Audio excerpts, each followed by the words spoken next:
గురువు లేనిదే జ్ఞానం లేదు, జ్ఞానం లేనిదే జీవితం లేదు. ఈరోజు ఆషాఢ శుద్ధ పౌర్ణమి, గురు పౌర్ణమి.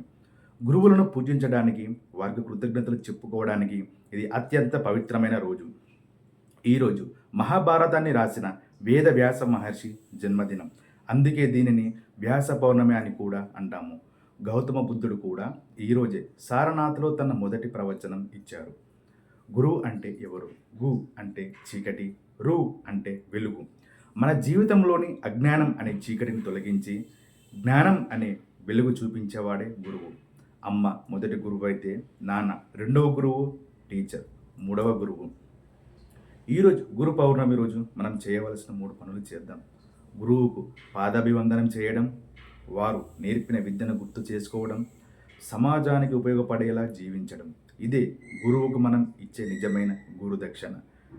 గురువు లేకుండా ఏ విద్య సంపూర్ణం కాదు. అందరి గురువులకు నా హృదయపూర్వక ఇవ్వాలి పాదాభివందనం.